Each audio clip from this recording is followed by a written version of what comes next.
Hello दोस्तों, आशा करता हूँ आप सब बढ़िया होंगे। आपके अपने यूट्यूब चैनल जानी टॉक्स में आपका एक बार फिर से स्वागत है। दोस्तों, आज की हम इस वीडियो में डिस्कस करने जा रहे हैं स्टेनोटाइपिस्ट का पेपर, जिसका जो पोस्ट कोड था वो था 870 और जिसका जो एग्ज़ाम था वो कल हुआ था, यानी कि 25 जुलाई को। तो दोस्तों चलिए शुरू करते हैं वीडियो को। दोस्तों, इसमें सभी जीके के ही प्रश्न हैं, थोड़ा सा कई कुछ क्वेश्चन कंप्यूटर के हैं, बाकी सभी जीके और हिंदी के प्रश्न हैं।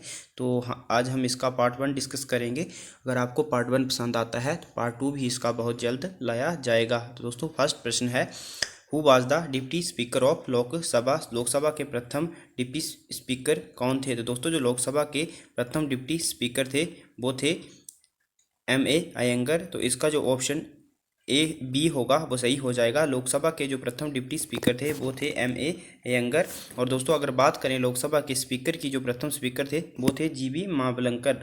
अगला जो प्रश्न है, who is the guardian of public purse. सार्वजनिक खजाने का संरक्षक कौन होता है? तो दोस्तों, जो सार्वजनिक खजाना होता है उसके जो संरक्षक होते हैं वो होते हैं controller and auditor general of India, Bharat का नियंत्रक एवं महालेखा परीक्षक। तो इसका ऑप्शन C जो है वो सही हो जाएगा। अगला जो प्रश्न है, which induces nitrogen fixation is soil. कौन मृदा में नाइट्रोजन स्थिरीकरण को प्रेरित करता है? तो दोस्तों, जो बैक्टीरिया होते हैं, जो जीवाणु होते हैं, वो मृदा में जो सॉइल होती है उसमें नाइट्रोजन स्थिरीकरण को प्रेरित करते हैं। दोस्तों, आपको कमेंट करके बताना है कौन सा जीवाणु नाइट्रोजन स्थिरीकरण को प्रेरित करता है। अगला जो मुख्य प्रश्न है दोस्तों वो है, ओनियन इज ए मॉडिफाइड। प्याज एक क्या है? रूपांतरित क्या है? तो दोस्तों, प्याज जो है वो एक जड़ है। तो इसका ऑप्शन B जो है वो सही हो जाएगा। अगला प्रश्न है, quarantine regulation is concern with. Quarantine regulation किससे संबंधित है? तो दोस्तों, क्वारंटीन रेगुलेशन जो है वह spraying of insecticide over diseased plant. तो इसका ऑप्शन C जो है वो सही हो जाएगा। रोगी पौधों पर कीटनाशक छिड़कना। तो दोस्तों, अगर आप हिमाचल प्रदेश से संबंधित एग्ज़ाम की तैयारी कर रहे हैं तो हमारे चैनल को सब्सक्राइब करना ना भूलें, क्योंकि दोस्तों हमारे चैनल पर सभी एग्ज़ाम की तैयारी करवाई जाती है और ऐसे ही विभिन्न अच्छी तरह की वीडियो आती रहती हैं। अगला जो मुख्य प्रश्न है, बीच डज नॉट कॉज पोल्यूशन। कौन सा प्रदूषण कारित नहीं करता है? दोस्तों, जो सौर ऊर्जा का प्रयोग है वो प्रदूषण कारित नहीं करता है। बाकी तो रबड़ का जलना और पेट्रोल का जलना, इन सभी से प्रदूषण होता है। इसका ऑप्शन C जो है वो सही हो जाएगा, सौर ऊर्जा का प्रयोग। अगला जो मुख्य प्रश्न है वो है, the process of preventing the birds from flying is called. पक्षियों को उड़ने से रोकने की प्रक्रिया कहलाती है। तो दोस्तों, उस प्रक्रिया को कहा जाता है brailing. The process of preventing the birds from flying is called brailing. तो इसका ऑप्शन A जो है वो सही हो जाएगा, ब्रेलिंग। अगला जो प्रश्न है, what are the basic units from which human spare parts can be created. तो दोस्तों, मूल इकाइयाँ हैं जिसमें मानव अतिरिक्त अंग निर्मित किए जा सकते हैं। तो इनको स्टेम सेल्स कहा जाता है, स्टेम कोशिकाएं। ऑप्शन B जो है वो सही हो जाएगा। अगला जो प्रश्न है, which vitamin is produced in human body by exposing it too early morning sun rays.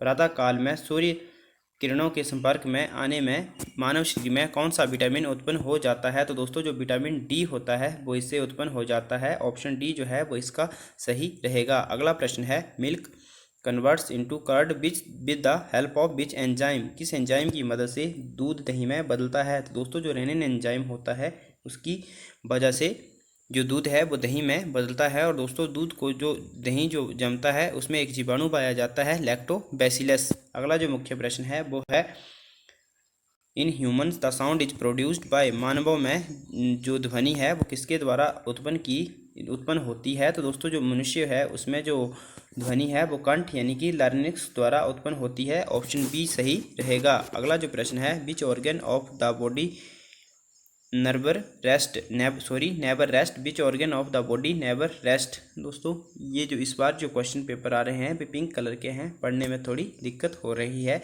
शरीर का कौन सा अंग कभी भी विश्राम नहीं करता है? तो दोस्तों, जो हमारा हृदय होता है वे कभी भी रेस्ट नहीं करता है। ऑप्शन D इसका सही आंसर रहेगा। अगला जो प्रश्न है, heat stored in water vapours is. जल वाष्प में संचित ऊष्मा है। दोस्तों, जो जल वाष्प होते हैं, वाटर वेपर होते हैं, उसमें लेटेंट हीट होती है। तो ऑप्शन B जो है वो सही हो जाएगा। अगला जो मुख्य प्रश्न है, waves are required for the long distance wireless communication are. तो दोस्तों, लंबी दूरी बेतार संचरण के लिए आवश्यक तरंगें हैं। तो दोस्तों, जो हो जो वेव्स होती हैं, मतलब जो वायरलेस वेव्स होती हैं और लॉन्ग डिस्टेंस के लिए उनका रेडियो वेव्स का प्रयोग किया जाता है। तो ऑप्शन सी जो है वो सही हो जाएगा, रेडियो वेव्स। और दोस्तों शॉर्ट डिस्टेंस के लिए इंफ्रारेड वेव का प्रयोग किया जाता है। अगला जो मुख्य प्रश्न है वो है on a rainy days small oily films on water shows brilliant colour this is due to. तो दोस्तों ये जो होती है वो होता है वर्षा वाले दिन पानी पर छोटी तैलीय परत चमकीले रंग दिखाती है, इसका कारण है। तो दोस्तों ये दिखाए ऐसा इसलिए होता है इंटरफेरेंस ऑफ लाइट, यानी कि इंटरफेरेंस। तो ऑप्शन सी जो है सही हो जाएगा, व्यतिकरण। अगला प्रश्न है which acid is used in the lead storage cell, सीसा संचायक सेल में किस एसिड का प्रयोग किया जाता है। तो दोस्तों जो लेड स्टोरेज सेल होते हैं उसमें सल्फ्यूरिक एसिड का प्रयोग किया जाता है, ऑप्शन डी जो है वो सही हो जाएगा, सल्फ्यूरिक एसिड। और दोस्तों सल्फ्यूरिक एसिड जो होता है उसका केमिकल फार्मूला होता है H2SO4। अगला जो प्रश्न है which metal from एमेलगम with other metals. तो दोस्तों कौन सी धातु अन्य धातु के साथ पारद मिश्रण बनाती है। तो दोस्तों जो मरकरी होती है वो अन्य धातु के साथ पारद मिश्रण बनाती है, ऑप्शन सी जो है वो इसका सही हो जाएगा। और दोस्तों 18वें प्रश्न से हिमाचल जीके शुरू हुआ है। दोस्तों अगर अभी तक आपने वीडियो को लाइक नहीं किया है जल्दी से वीडियो को लाइक कर दीजिए और हमारे चैनल को सब्सक्राइब करना ना भूलें। अगला प्रश्न है first deputy commissioner of HP was. Himachal Pradesh के प्रथम मुख्य उपायुक्त कौन थे। तो दोस्तों हिमाचल प्रदेश के जो प्रथम उपायुक्त थे वो थे ई पेड्रल मून। तो इसका ऑप्शन बी जो है वो सही हो जाएगा। अगर बात करें दोस्तों जो प्रथम मुख्य आयुक्त थे तो वो थे NC मेहता, लेकिन इसका आंसर जो है वो EP मून हो जाएगा। यहाँ पर पूछा गया है प्रथम उपायुक्त। अगला जो प्रश्न है largest district population wise of HP। तो दोस्तों ये जो प्रश्न था ये कल जो एग्ज़ाम हुआ था ड्राफ्टमैन सिविल इलेक्ट्रिकल का उसमें भी आया था। और दोस्तों देखो क्वेश्चन कितने रिपीट होते हैं, कल के ही एग्ज़ाम में प्रश्न रिपीट हो गया है, इसका ऑप्शन सी सही रहेगा। मैंने कल भी जो ड्राफ्टमैन का पेपर है वो भी सॉल्व किया, उसे भी देख सकते हैं। तो दोस्तों अगला जो मुख्य प्रश्न है हिमाचल जीके की हमारे चैनल पर क्लासेज चल रही हैं, आप हमारे चैनल की प्लेलिस्ट में जाकर देख सकते हैं।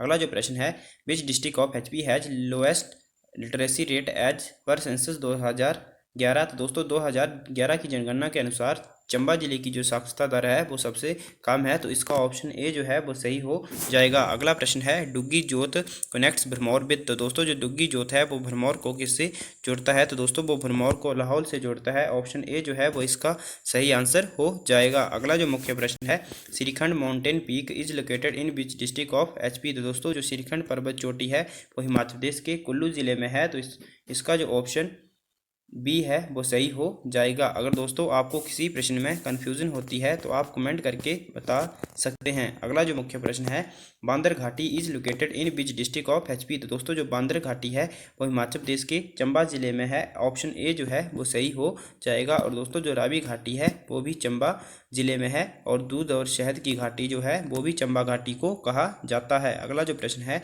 मियार glacier is located in which district of HP। तो दोस्तों जो मियार हिमनद है वो हिमाचल प्रदेश के लाहौल स्पीति जिले में है, ऑप्शन डी जो है वो सही हो जाएगा। और हिमाचल प्रदेश का सबसे बड़ा जो ग्लेशियर है बड़ा सिगड़ी वो भी लाहौल स्पीति में है। अगला जो प्रश्न है Iravati is the Sanskrit name of which river of HP। तो दोस्तों इरावती जो है वो रावी नदी का सांस्कृतिक नाम है, तो ऑप्शन बी जो है वो इसका सही हो जाएगा। और दोस्तों जो पुरुषनी है वो रावी नदी का वैदिक नाम है। दोस्तों जो चिनाब है इसका जो नाम है वो है असिकनी, और यमुना का जो है वो है कालिंदी, और जो सतलुज है उसका जो है वो है शतद्रु। अगला जो मुख्य प्रश्न है वो है Sukhsar lake is located in which district of HP। तो दोस्तों जो सुखसार लेक है वह हिमाचल प्रदेश के मंडी जिले में है, तो इसका ऑप्शन बी जो है वो सही हो जाएगा। अगला जो प्रश्न है Dhami dominion was founded by. तो दोस्तों जो धामी प्रांत है उसकी स्थापना किसने करी थी। तो दोस्तों जो धामी प्रांत है उसकी स्थापना गोविंद पाल ने करी थी। और दोस्तों जो भिहंग मणिपाल है उन्होंने कुल्लू रियासत की स्थापना करी थी, जो कुल्लू रियासत है उसकी स्थापना भिहंग मणिपाल ने करी थी। अगला प्रश्न है Nahan was founded in which year. दोस्तों नाहन की स्थापना किस वर्ष में हुई थी। दोस्तों जो नाहन है सिरमौर का जो मुख्यालय है नाहन, उसकी जो स्थापना है वो 1621 ईस्वी में सिरमौर के राजा कर्म प्रकाश ने की थी और नाहन को अपनी राजधानी बनाया था। अगला जो मुख्य प्रश्न है वो है which of the following was popularly known as Chhatrapati. निम्न में से किसे लोकप्रिय रूप से छत्रपति के रूप में जाना जाता है। दोस्तों जो बुशहर के राजा थे राजा केहरी सिंह, उन्हें छत्रपति के नाम से जाता था, तो इसका ऑप्शन ए जो है वो सही हो जाएगा। और दोस्तों जो रामपुर का लवी मेला है वो भी राजा केहरी सिंह ने शुरू करवाया था। अगला जो प्रश्न है, Panchbakhtar temple is located as which place in HP. दोस्तों जो पंचबख्तर टेम्पल है वो हिमाचल प्रदेश के मंडी जिले में है। ऑप्शन सी जो है वो सही हो जाएगा। और दोस्तों इसी मंदिर में सांप की आकृति के चित्र भी बने हुए हैं। अगला जो मुख्य प्रश्न है वो है, which Mughal emperor erected mosque inside the Kangra fort. तो दोस्तों किस मुगल शासक ने कांगड़ा जो किला है उसके अंदर मस्जिद का निर्माण करवाया था। तो दोस्तों जो जहांगीर हैं उन्होंने कांगड़ा किले के अंदर मस्जिद का निर्माण करवाया था। ऑप्शन बी जो है वो इसका सही हो जाएगा। अगला जो मुख्य प्रश्न है वो है, Lord Mayo visited Shimla in which year. तो दोस्तों ये प्रश्न जो था ये भी कल के एग्जाम ड्राफ्टमैन के एग्जाम में रिपीट हुआ है। तो दोस्तों आप देख सकते हैं प्रश्न कितने रिपीट होते हैं, तो आपको एक भी वीडियो मिस नहीं करनी है। जो ये कहते हैं कि सर ये प्रश्न भी एग्जाम में पूछे जाएंगे, कोई भी प्रश्न एग्जाम में आ सकता है, बस आपको अपनी प्रिपरेशन अच्छी तरह से करनी है। इसका ऑप्शन सी जो है वो सही हो जाएगा। 1871 में लॉर्ड मायो आए थे और दोस्तों जो लॉर्ड कर्जन थे वो 1901 में आए थे। अगला जो मुख्य प्रश्न है, agriculture university Palampur is named after which personality. जो कृषि विश्वविद्यालय है पालमपुर का, उसका नाम जो है वो किस व्यक्ति के नाम पर रखा गया है। तो दोस्तों वो रखा गया है चौधरी श्रवण कुमार। ऑप्शन ए जो है वो सही हो जाएगा। और दोस्तों जो पालमपुर यूनिवर्सिटी है उसकी जो स्थापना थी वो 1978 में की गई थी। अगला जो मुख्य प्रश्न है, which is the executing agency of there hydro electric power project. तो देहर जो जल विद्युत परियोजना है उसकी कार्यकारी इकाई कौन सी है। दोस्तों जो BBMB है, भाखड़ा बांध मैनेजमेंट बोर्ड जो है वो इसकी कार्यकारी एजेंसी है। दोस्तों आप कमेंट करके बताइए कि जो देहर जल विद्युत परियोजना है वो कौन से जिले में है। अगला जो प्रश्न है, what is the total length of Nangal Una Chararu broad gauge railway line in HP। तो हिमाचल प्रदेश में Nangal Una Chararu broad gauge railway line की कुल लंबाई कितनी है। तो दोस्तों उसकी जो कुल लंबाई है, टोटल लेंथ है, वो है 33 किलोमीटर। ऑप्शन बी जो है इसका सही हो जाएगा। और दोस्तों पहले इसकी जो लंबाई थी वो 16 किलोमीटर थी, लेकिन अब बढ़ा दी गई है, अब 33 किलोमीटर कर दी गई है। और दोस्तों ये हिमाचल प्रदेश की एकमात्र ब्रॉडगेज रेलवे लाइन है। अगला जो मुख्य प्रश्न है वो है, Rajkumari Amrit Kaur lived at which of the following place in HP। तो दोस्तों जो राजकुमारी अमृत कौर थी वो हिमाचल प्रदेश के किस स्थान पर रहती थी। तो वो रहती थी दोस्तों शिमला में, मनोहर बिरला में। तो इसका ऑप्शन ए जो है वो सही हो जाएगा। अगला प्रश्न है, और दोस्तों जो राजकुमारी अमृत कौर थी वो भारत की पहली हेल्थ मिनिस्टर। अगला प्रश्न है, which place of HP is popularly known as beach ball of Asia. Himachal Pradesh का कौन सा स्थान लोकप्रिय रूप से एशिया का आड़ू कटोरा से नाम से जाना जाता है। दोस्तों जो राजगढ़ है वह बीच बॉल ऑफ एशिया के नाम से प्रसिद्ध है। तो इसका ऑप्शन बी जो है सही हो जाएगा। आप कमेंट करके बताइए राजगढ़ किस जिले में आता है। अगला जो प्रश्न है, which is also known as Ajanta Himalayas, Ajanta of Himalayas, इसे हिमालय का अजंता के नाम से भी जाना जाता है। दोस्तों जो टैबो मठ है उसको हिमालय की अजंता के नाम से भी जाना जाता है। ऑप्शन बी ए जो है वो इसका सही हो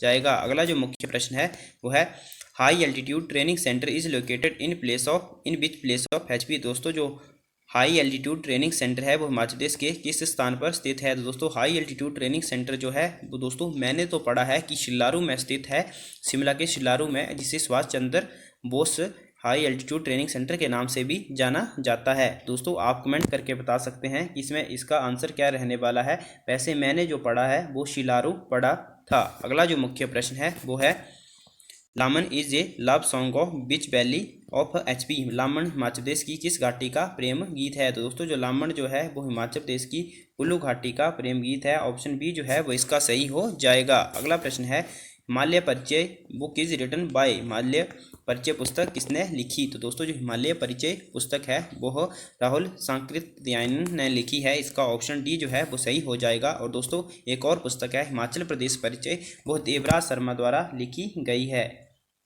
दोस्तों जो शांता कुमार है उनके द्वारा भी अनेक पुस्तकें लिखी गई हैं। पहाड़ बेगाने नहीं होते, हिमालय पर लाल छाया, आप याद रख सकते हैं। अगला जो मुख्य प्रश्न है, Dalsone is a folk dance of people of which district of HP। Dalsone Himachal Pradesh के किस जिले के लोगों का नृत्य है। दोस्तों जो डलसोन नृत्य है वो लाहौल स्पीति और किन्नौर दोनों में किया जाता है, लेकिन इसके आंसर से किन्नौर सही हो जाएगा, क्योंकि दोस्तों किन्नौर की जो पॉपुलेशन है वो लाहौल स्पीति से ज़्यादा है। अगला प्रश्न है, दोस्तों आज की वीडियो में इतना ही दोस्तों। आगे करंट अफेयर के प्रश्न है। अगर आपको ये वीडियो पसंद आती है तो वीडियो को लाइक करें, ज़्यादा से ज़्यादा शेयर करें और हमारे चैनल को सब्सक्राइब करना ना भूलें और कमेंट करें कि कब तक इसका सेकंड पार्ट लाया जाए। तो दोस्तों thanks for watching, God bless you all.